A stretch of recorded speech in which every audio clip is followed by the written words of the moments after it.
background you want? You don't want that background? I think this way is better since the light is. Yeah. Okay. Yeah, you look good on the camera. Thanks.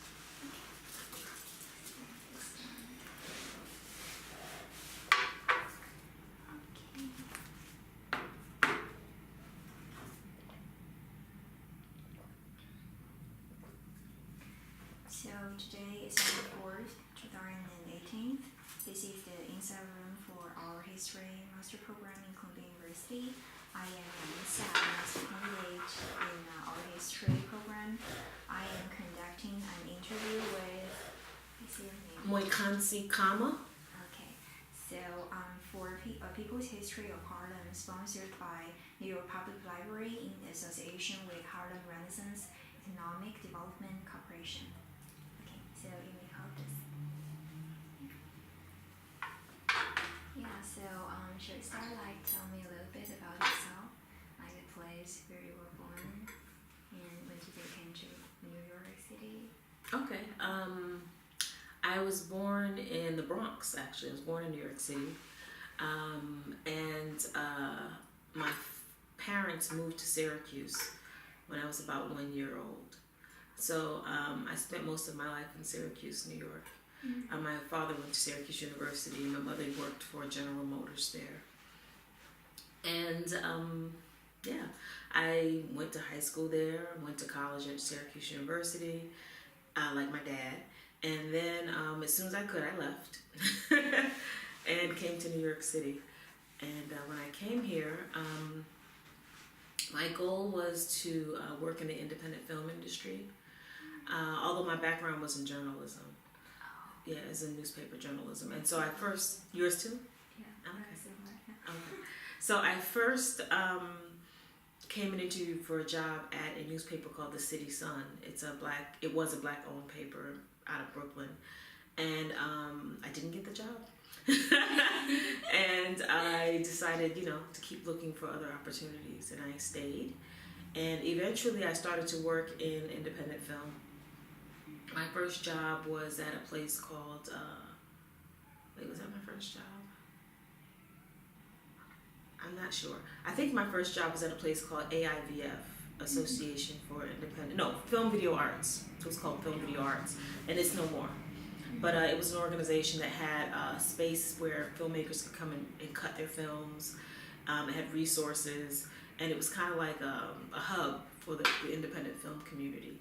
And I worked there with a woman named Dewana Butler, who hired me and who is actually a good friend of mine now. And then I interned with the Independent Feature Project, and I worked for a director named Jamal Joseph, who was actually the head of the film department here at Columbia University. So I worked on, the first film I worked on was his film, actually. So after those experiences, I decided that I wanted to be more intentional. I wanted to form a company that would showcase films about the global Black experience. And I started Image Nation, which I think is why I'm here. And so Image Nation is an organization dedicated to showing films about the global Black experience. We mix those presentations with music frequently. So we might do a show where there's a live band performing, followed by a feature film, that type of thing. When we started in 1997, I was at a space downtown called Void. And Void was like this really cool bar that had, it was very cool.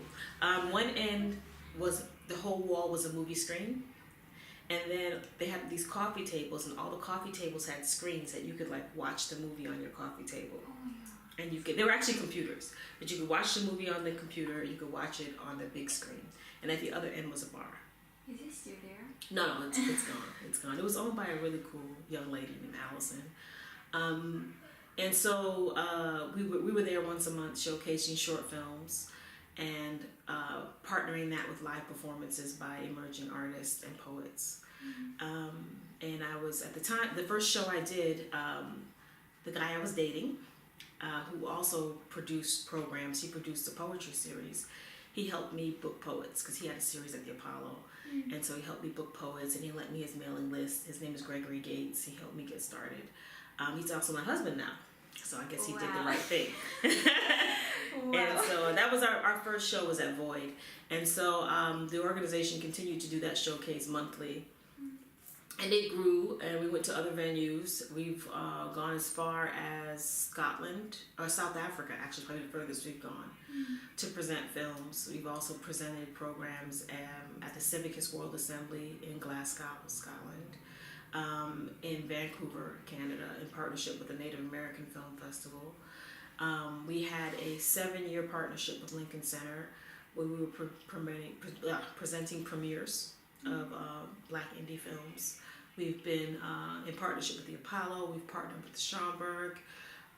We have other things that we've spun off, like we do something called the Revolution Awards, where we honor artists who use their work to inspire social change. We've honored people like Spike Lee, Ava DuVernay, Ruby Dee, Chuck D, Erykah Badu. Those are some of our honorees. And we also have a series in the parks. We show independent films in the parks for free. Every summer, we've been doing that for 16 years. This summer, we'll be kicking off with Black Panther on June 1st. Come out if you haven't seen it. Have you seen it? No, never. What? Oh, come see it for free. We also have the goal. One of the larger goals for our organization has always been to establish a chain of art house cinemas. That's been the harder thing to do. We have a space on 7th Avenue between 121st and 122nd where we show films on a regular basis. We also have art exhibits there. People rent the space just for community events and family events. You know, in New York City, we don't have that. Our homes aren't large enough to entertain, so we need that third space. So our place is like that third space. You know, homework and then raw space. Yeah. And so, right now we're still working towards developing the cinema. That's a big goal of ours, and we have our series outdoors, and we still continue to show great films. Wow, that's really cool. Thanks. It's like, could you tell me more about your own business now? It's like. Well, the business is Image Nation, and Raw The Space. name is Image Nation Film Festival is the name of my company. Oh, okay. And we have a location called Raw Space. Yeah, so it's under the auspices of Image Nation, but we call it Raw Space. Oh. And we call it that because when we got the space, the goal was to develop it into a cinema cafe. And we didn't have the money. So we just said, well, we'll keep it kind of raw and allow people to make it what they want it to be. So you can rent the space and do a book signing. You can rent the space and do a birthday party. People have had their weddings there because they come in and decorate it and make it into what they want it to be. So it's like, how did you choose your place at first? The location? Yes. I saw the opportunity. I found out that the space was available and that the rent was something I could afford, and I, approached the owner and they made it available to us. We hadn't been looking a lot because we really didn't have much money, but I knew the opportunity was there, and so I said, well, let's just go for it. Okay, so at that time, it's like, where did you get your first money to start your own business? Well, when we opened the space, we'd already been in business for over 10 years, right? And so to generate income, we get grants, we get sponsors, we would produce events. Like our series at Lincoln Center was an income generating event. And we also would market other people's projects. So we might do like street promotions for a new film coming out or an online campaign for another film coming out, because over the years I've built an audience, and so we've leveraged that audience to kind of help us, Yeah. It seems that you have a really big group of audience. So how did you target your audience at first? In the beginning, before internet was so popular, we would just hand out flyers. My husband had already started his company, so he lent me his list at the beginning. I was at Sundance. I was at the Independent Feature Project. I was at Film Video Arts. So wherever I was, I would collect data. And so for my first event, I sent my invitations out to people in the film industry, people who had attended my husband's cultural events, people I'd met over the years. And so I built an initial list that way. And then it was a matter of just continuing to build the list and keeping in touch with the audience. We were growing. Our list is now about 12,000 people. So that's just our email list. Then we have social media, other lists as well.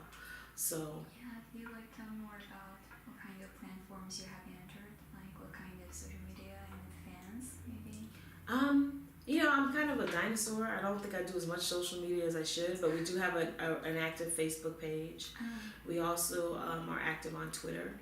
The majority of our marketing, though, is through emails that then link to social media. So, like, if we send out an e-blast,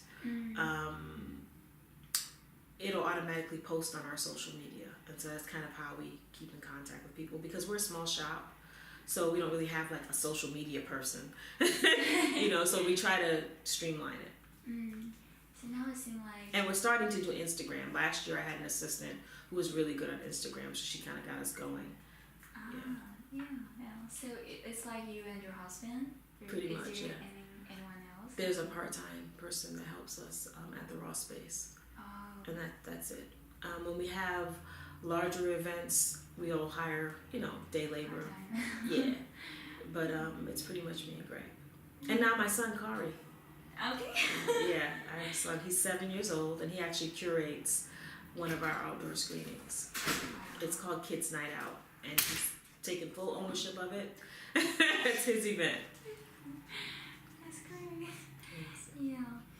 So I'm curious, like, how did you choose your business in, like, filming? There are so many kinds of choices.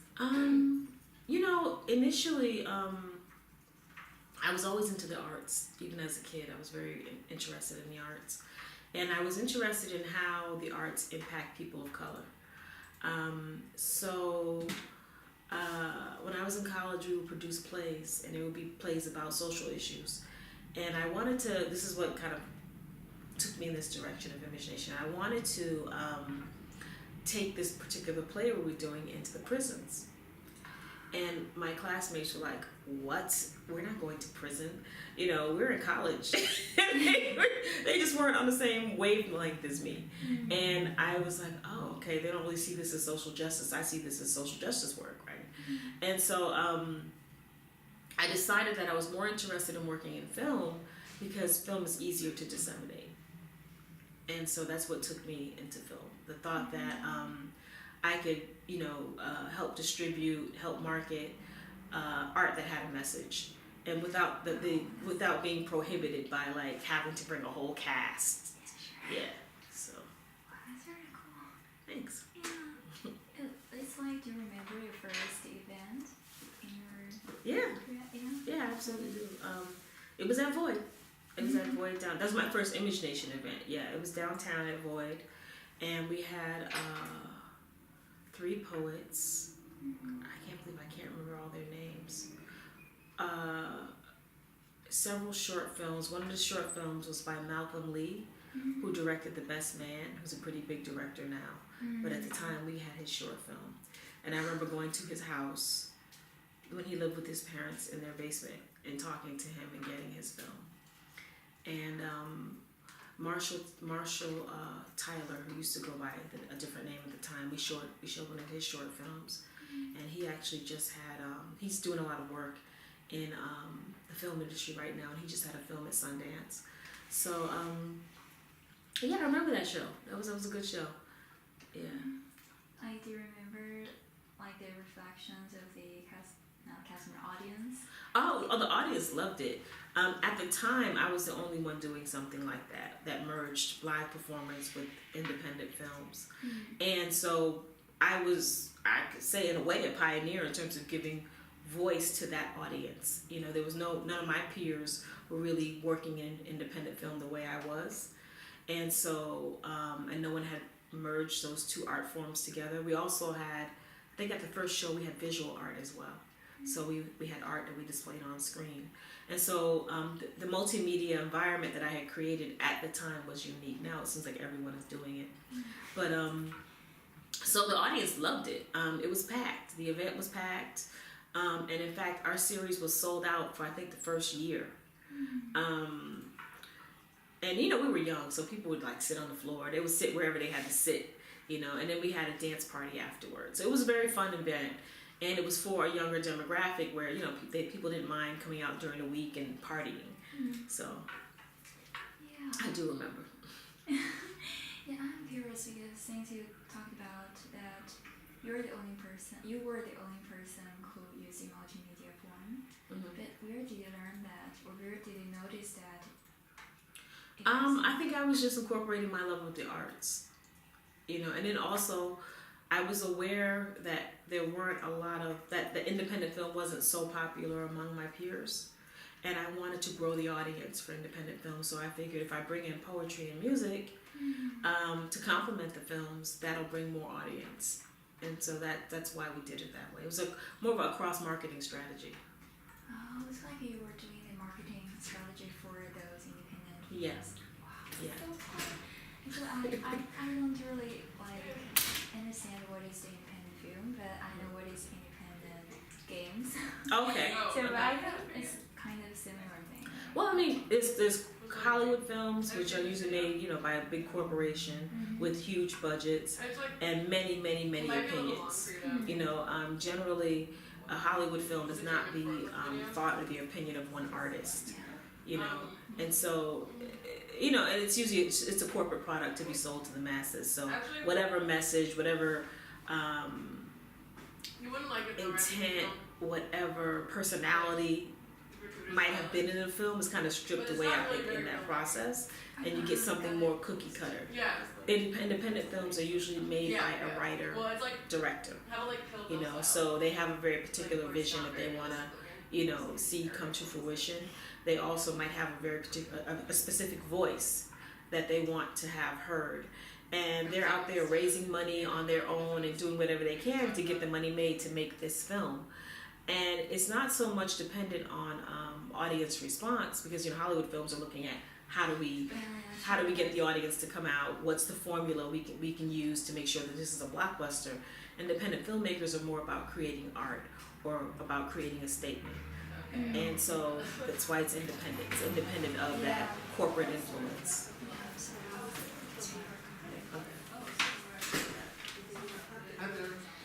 You gonna edit this? Yes. So I can. I think they went for lunch. Maybe. Wow. So I'm curious, if independent films are not so care about the audience reflections as the business movies are, then how are you going to measure whether this independent movie is successful or not? Well, I mean, I would say in the making they're not as conscious of it, right? I mean, some filmmakers are. Yeah. Since I started back in '97, a lot has changed since then. Independent films now, there are mini studios making independent films. And they have much larger budgets, some of them. There's so many levels of independent. There's the independent filmmaker who makes a film with their phone, and there's the independent filmmaker who has 6 red cameras and a huge crew. So it varies. But I would say all filmmakers need to make money. It's just a matter of how they might reach their audience. For a long time, I was specializing in helping to market films about social justice issues. So the way that I would market is I would find groups that were specifically interested in that subject matter. There was a film called Trouble the Water about 2 people who were stranded during Hurricane Katrina. And so for that film, I reached out to NAACP, I reached out to different labor organizations, I reached out to organizations that were specifically interested in the issues in that film. And that's how we built an audience. And so we still made money, but it's a different approach to it. And it's usually, of course, smaller budgets for the films, smaller marketing budgets, smaller returns, but they still can make pretty decent returns compared to what was spent. Yeah. Since you talked about that you were especially interested in the social justice issues, so may I ask why is that at first? It's why are you interested in these topics at first? I think that's just how I was raised to be concerned about what was happening around me. Since I was a child, I always saw the arts as a way to kind of combat discrimination, as a way to address things that were happening in the community around me. And so that's just always been my perspective. When I was a little kid, like I used to like to act, but I would do a monologue from Harriet Tubman. You know, I did Harriet Tubman. I could have chosen something else, but I was always interested in how the arts could be used to kind of further the human cause. Yeah, since in your business, it really needs like marketing skills and networking skills, I guess. Where did you learn such like business skills in university? I think some of it's just intuitive. You know, you want to get the word out. You use the tools that are there in front of you. You know, tapping into niche audiences for me has been the most effective way to market films that appeal to a niche audience without a budget. You know, it's always been about necessity. You know, because we didn't have the funding, we had to figure out other ways to do it. Yeah, did you like attend some workshop to teach you how to do that? No. No. Okay. That's the common question we're asking. No. Okay, yeah. So but I did work for someone who was doing the work, so I was kind of like an apprentice, right? So I was the assistant director of distribution, some type of distribution director or something, some title like that, on an independent film. And I worked under Kay Shaw, who at the time was really well known for having marketed the film Sankofa by Haile Gerima. Haile Gerima was the head of the film department at Howard University. And his film Sankofa made a lot of money and did quite well with very little budget. And Kay was one of the people who was at the forefront of marketing that film. So I worked for her. And she taught me a lot. And so I just, you know, it was more a matter of me learning by doing as opposed to taking a class. Yeah. So like during the process, is there any challenges? Yeah. I would say for me, well, it's been getting funding, because until recently, you know, my mission has always been to kind of use independent film to emphasize the humanity of people of color, specifically Black people, right? And to combat racism. And until recently, people didn't want to admit racism still existed. So when I was applying for grants and I was being denied a lot. I was also, you know, applying funding was always difficult because it's just me and my husband. And so I would hear a lot that, oh, you don't have capacity.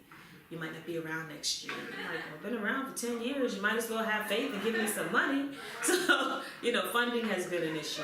And then also our goal to develop cinemas, you know, I've come to realize that it's really a real estate endeavor. And so, you know, with real estate, of course, you need funding. So for us, it's just been money. It's never been audience or content. It's been having the funding in place to really fully realize our goals.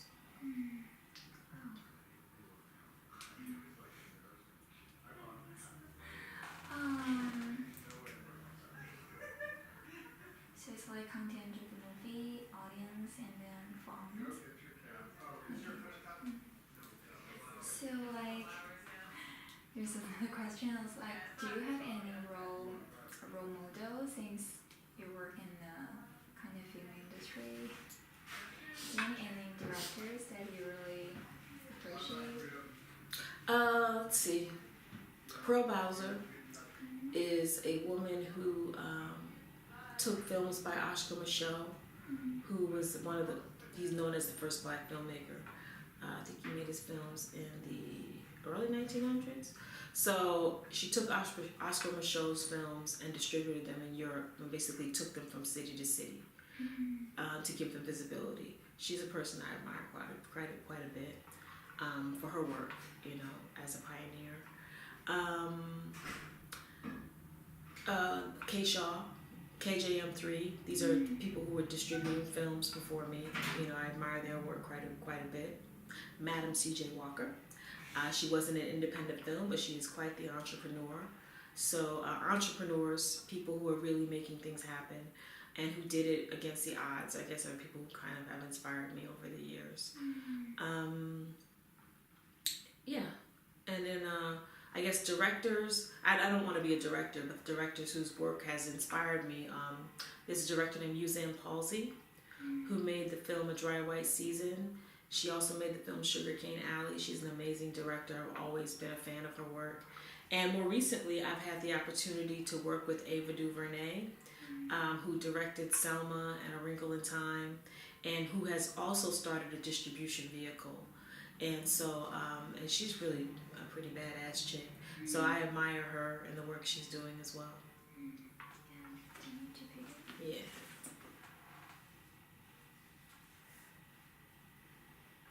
Let me call him back real quick, make sure it's nothing I need to.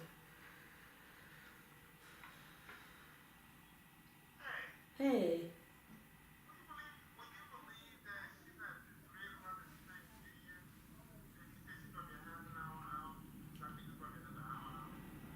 Well, she hopes she's not expected to extend her time.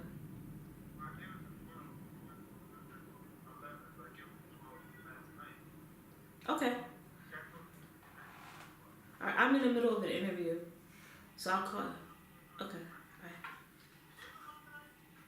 All right. I haven't heard that she is. Yeah, she's shouting us out. That's good. Bye.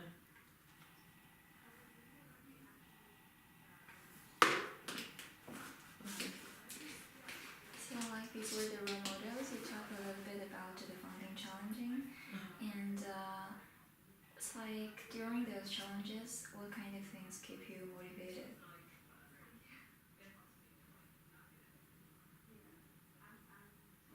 Your interest in arts? During those challenges, what keeps you motivated? Well, I think is, you know, for a long time, there was nothing else that I could imagine I wanted to do. So it's like, I couldn't imagine what else I would do. This is what I want to do. So that, I think like last week I figured something else I could do.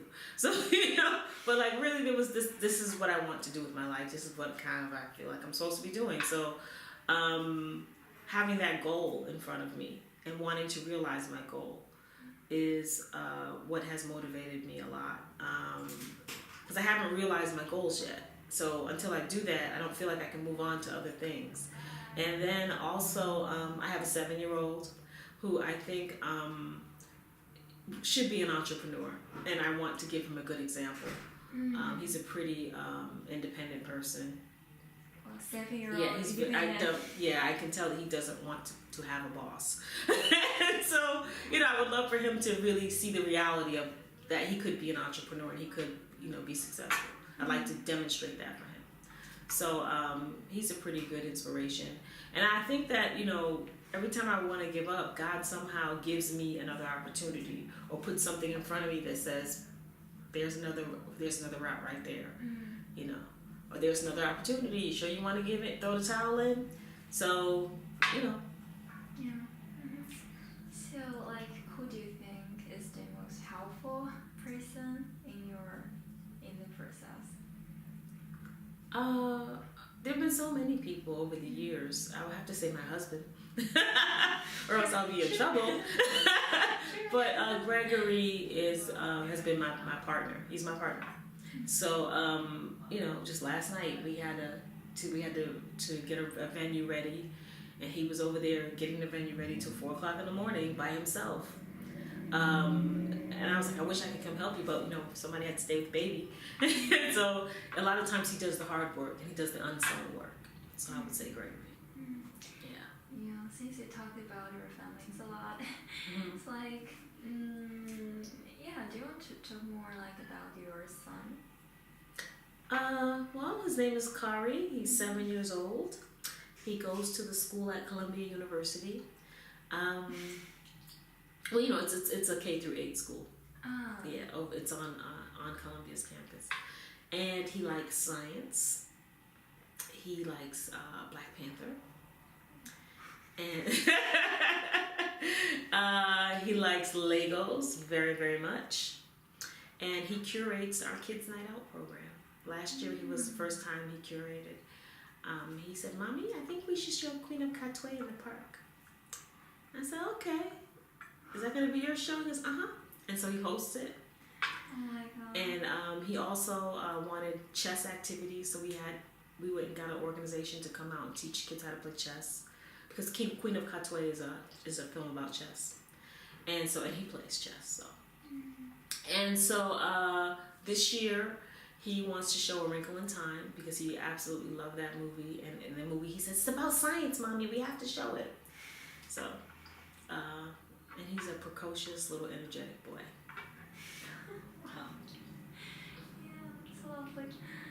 And yeah, there is a question like, what do you think is the keys to your success? Perseverance, not giving up, and seeing the value in what we do outside of simply monetary success. If that's all we based ourselves on, we wouldn't be doing the work. So, appreciating the impact we have on communities, appreciating that there are people who have come to our programs and become filmmakers because of it, and keeping our eye on the end goal. So. Yeah. Do you have any like examples of that? Of what? Of like perseverance. Well, I mean, we keep going. We don't have a lot of funding. We're self-funded. Because we're a nonprofit. We started as a nonprofit organization. We've decided that we want to be for-profit because for the last 5 or 6 years, we've been running a venue in Harlem without any outside funding. Holding on to real estate in Harlem is hard enough, but we don't have. It's not a big commercial enterprise, and it's not a nonprofit that's funded by foundations. So we found other ways to fund our organization. Earn income, at our location. We rent the space out to the public. Providing services in terms of marketing services. So I would say just making a way is an example of perseverance. Just deciding you're going to do something and then you figure out how to do it. There are better ways, like you could be funded from the beginning. That would be nice, but that doesn't always get things started, So, and then seeing the value in what we do and moving forward, even when someone else might say, well, there's not value there. Sometimes you just have to do what's important to you, regardless of outside support, accolades, recognition. We've gotten some of that, though, which is pretty good, too. Yeah.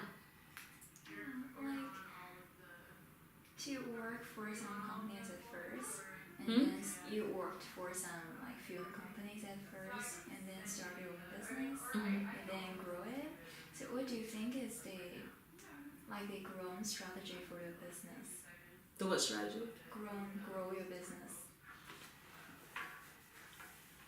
How we grow? I don't understand the question. What's the strategy to grow my business? Yeah, what did you do to grow your business? Oh, okay. I mean, for us, what we do is very specific. It's about audience development. It's about putting butts in seats at a movie theater. So we've tried to always choose strong content, to choose films that we know will draw an audience in the first place. So I'd say being a very selective curator has been important for us to make sure that I'm curating the types of films that my audience wants to see and will support. I think that's been key to growing. Also, partnerships. We've partnered with some really established organizations. We had a 7-year partnership at Lincoln Center. We've partnered with the Apollo. We've partnered with the Schomburg Center. We partnered with the entity that I work for, Harlem Congregations for Community Improvement. They actually own my space. So being able to form strong relationships and maintain those relationships is key to growing a company. And then also pursuing the money. Yeah, I'm curious, how did you how did you find those partnerships at first? For example, your partnership with Lincoln Center. One of my board members invited me to Lincoln Center.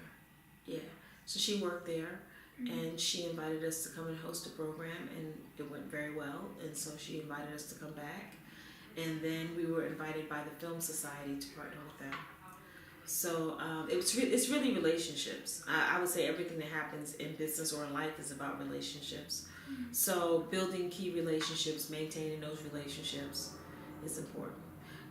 The Apollo Theater came through my husband's relationships because he used to work for the Apollo Theater. The Schaumburg, I've been introduced to the programmer there, and we established a rapport and did a couple of events together. So it's just, it's been about meeting people, seeing where there's common interests, and then, exploiting those common interests. So at first it's just that person in that company, and you got the opportunity to hold an event in that place, and then get back. Okay. Yeah, but then we had a board of directors, so the board's job is to help the organization. So I had a board member who was in a position to help us, and she did. So do you have any recommendations for networking since you? I'm not the best networker. Honestly, I'm not that good at networking. I think for me, my strategy in life since I was a child has always been to do what I do, right? And then people recognize you for what you do. So it's kind of hard for me to go into a space where people don't know what I do, because it's the easiest way to network for me is to just do, and people will come to you. You don't have to work as hard. But I mean, I'm learning that networking is really just about first and foremost connecting with people. It's hard because sometimes you walk into a room and you're like, I'm tired, I need to meet this many people, I need to get this particular thing done. But that's not really effective networking. Effective networking is just meeting people and finding commonalities and connecting with them on a human level, so then they want to hear from you when you call. So I'm a very direct person. Sometimes I'm just like, small talk is just not my forte, but it helps to be able to small talk and just to get to know people, because I would say, I've been in this business for over 20 years, and when I go to the Sundance Film Festival, I could have been gone for 5 years, not been there in 5 years. When I go back, there's all these people I know because of the relationships I built, because we were working together at the same level when we were kids, just getting into the business. And so those relationships, to me, are usually worth more than any new networking relationship you'll make, because those real, genuine relationships, those are the people who introduce you to people who will help you. So I think it's really about just trying to form good relationships. I learned a lot from that. Okay. So I think we have run out of the. Yes. You have a lot of questions on that paper. Are you serious? I answered most of them. Okay. I'm like, 25 questions, 27 questions. The last two questions. Okay. The first is what do you think your own business has the impact on your own life? How's it impacted my own life? Yes. It took over my life.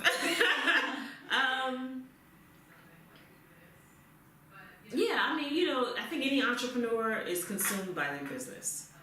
So I have been consumed by my business. I guess it's impacted my life in the sense that I've met some really amazing people and worked with some really great people. I probably wouldn't have met Spike Lee or worked with Ava DuVernay or had Ruby Dee coming to my events on her own just to hang out. So I've been able to connect with some great people. I got to meet Congressman John Lewis, who was one of the Freedom Riders. So we've been able to get to connect with some really amazing people, some legendary people, and that's been pretty cool. Yeah. Okay. So the last question is, Do you have any recommendations and advice for those young students who wants to start their own business but haven't started? Yeah, they always say your passion should lead you, but and maybe this is only a problem I had because I was really more interested in the social impact of my work than the monetary impact. But your passion should lead you to money. so I think it's really important that when people start thinking about what they do, they really learn how that project is monetized. Because sustaining your passion is really important. And the only way you can sustain it is if you can pay for it, is if you can pay for people to help you grow, is if you can really fund your model. And so I think sometimes there are maybe some artists get into this, activists get into this, where you want to let that, the activism of the art lead, but at the end of the day, you really have to have sound business practices. And you have to spend the time understanding how, how the money is made in your business, how it can be sustained, how to develop new leads to sustain your vision. So I just think that it's important that people really have sound business plans. So it's also passion and money. Yeah. Okay. Yeah. Wow. This is really efficient. we have actually finished it. Do you have anything else you want to talk about or add to the interview? Well, is this interview about my business or is it about me? Both. About your life story and also about your business. Oh, okay. I don't know. Just my parents are pretty cool. Oh, sure. Yeah, I was thinking as you about your family background, since you were interested in arts when you were really, really little, a little child. Yeah, is that like the family influence? Or? No, I would say, but the interest in the state of Black people is a family influence. The interest in making sure that we're represented humanely is maybe a family influence. My father is somewhat of an activist, so I probably got that from him. And my mom's just a good person, so I probably got that from her. And so, my father's South African, my mother's American. So I think that coming from having parents from two different cultures also gave me an interest in the global Black experience as opposed to just limiting to American. So I think they really kind of, the exposure they gave me and my sister as a child to different cultures and different people is what laid the foundation for what I do today. And then like my grandmother used to run a speakeasy. They call it a shebeen in South Africa, but she would run this little like nightclub thing out of our house to make money for the family. So, maybe that's why I'm into this opening a bar cafe. Maybe she has influenced me to do that. But I would say my family, is very important to me, very supportive. And having a good family is a blessing. So I like to always remember them. Is it like they support you everything? Support like your every choices? Yeah, they do. My mom's the type of person, if she doesn't agree, she'll just be like, well, I don't agree, but okay, I wish you luck. But they're very supportive people, even just in terms of encouragement or doing whatever they can do. Like my sister lives here in New York, and whenever I ask her to watch my son, she usually does. I have a pretty supportive family, so I think that's a big blessing. Yeah. Great. Okay. Yeah. That's it? Yes. Okay. Thank you. Yes, So do I get a copy of this? Sure. I'll send it to you. Okay. Thanks a lot. Thank You have my email? Yes. I wrote it down.